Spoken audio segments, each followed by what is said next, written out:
आज हम क्या पढ़ेंगे, डेंगू का इन्वेस्टिगेशन पढ़ेंगे, हमें कौन कौन सा टेस्ट कराना चाहिए डेंगू में। तो देखो, यानी कि जो डेंगू में जो सबसे बेस्ट रहता है वो NS1 यानी कि नॉन स्ट्रक्चरल प्रोटीन 1, और साथ में हम एंटीबॉडीज पता करके देख सकते हैं, यानी कि IgG और IgM। ये क्या होता है, एंटीजन होता है जो वायरस पे होता है, ठीक है।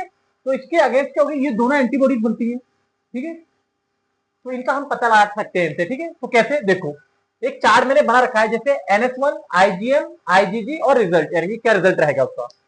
तो अगर मान लो NS1 क्या है, पॉजिटिव है, यानी कि नॉन स्ट्रक्चरल प्रोटीन 1, यानी कि क्या है, एंटीजन मौजूद है, यानी कि किसी भी इंफेक्टेड व्यक्ति के अंदर, और ये दोनों नेगेटिव थे। तो इसका मतलब है क्या, इनिशियल इंफेक्शन हुआ है, यानी कि 1 से 2 दिन ही हुए, 2 या 3, ठीक है। अब मान लो ये NS1 भी पॉजिटिव है, साथ में क्या है, IgM एंटीबॉडीज भी क्या है, पॉजिटिव हो रखी है। तो क्या होगा, इसको एक्यूट इन्फेक्शन बोलते हैं, यानी कि 3 से 5 दिन हो रखे हैं, यानी कि व्यक्ति को इन्फेक्शन हो गए।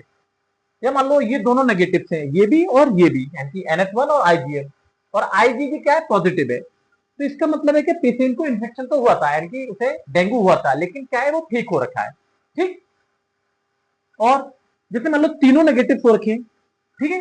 तो क्या होता है, कभी कभी डॉक्टर जो पढ़े लिखे नहीं होते ठीक से, तो वो क्या करते हैं, गलत डायग्नोज कर देते हैं, क्या ये हो सकता है कि डेंगू है, ठीक है, लेकिन है नहीं, इसको और कोई फीवर हो रखा है।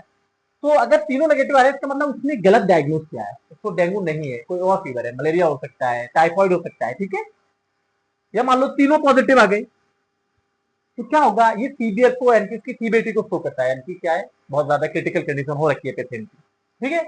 तो ये तो कंफर्म करा देता है पूरी तरह से क्या डेंगू हो रखा है। और भी हम कुछ टेस्ट कराते हैं डेंगू वाले पेशेंट को, जैसे हम CBC कराते हैं। तो CBC कराने में हम क्या देख सकते हैं, जैसे हीमोग्लोबिन देख सकते हैं व्यक्ति का। तो हीमोग्लोबिन या तो बढ़ा हुआ आएगा या क्या आएगा, घटा हुआ आएगा, जो डेंगू का पेशेंट होगा। तो किन किन कंडीशन में आएगा, जैसे ये बढ़ा हुआ कब आता है, यानी कि अगर प्लाज्मा लीक कर रहा है, यानी कि 2 कॉम्प्लिकेशन होते हैं, यानी कि प्लाज्मा लीक सिंड्रोम और डेंगू हेमोरेजिक सिंड्रोम, वो हम आगे पढ़ेंगे, लेकिन थोड़ा सा बता दे रहे हैं तुम्हें। अगर हीमोग्लोबिन बढ़ा आ रहा है, इसका मतलब है प्लाज्मा लीक कर रहा है, ठीक है। और हीमोग्लोबिन घटा हुआ आ रहा है, इसका मतलब क्या है, डेंगू हेमरेजिक फीवर हो रहा है, यानी कि ब्लीडिंग हो रही है व्यक्ति को।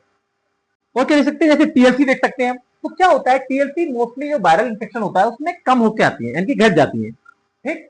और क्या देख सकते हैं CBC में, यानी कि DLC, डिफरेंशिएट ल्यूकोसाइट काउंट, ठीक है। तो इसमें क्या होता है, जैसे जो न्यूट्रोफिल्स की संख्या है वो क्या होती है, बड़ी होती है, ठीक। जो लिम्फोसाइट्स होते हैं मोस्टली नॉर्मल रहते हैं, लेकिन कभी कभी क्या होते हैं, घट जाते हैं, ठीक है। और क्या देख सकते हैं हम, बताओ, यानी कि CBC में और क्या देख सकते हैं, यानी कि प्लेटलेट्स देख सकते हैं, ठीक है। तो प्लेटलेट्स के नंबर क्या होते हैं, बहुत ज्यादा घट जाते हैं डेंगू के पेशेंट में, ठीक है। और केसेस में भी, लेकिन डेंगू केसेस में ज्यादा रहते हैं, इसी वजह से ब्लीडिंग होती है। अगर प्लेटलेट्स के नंबर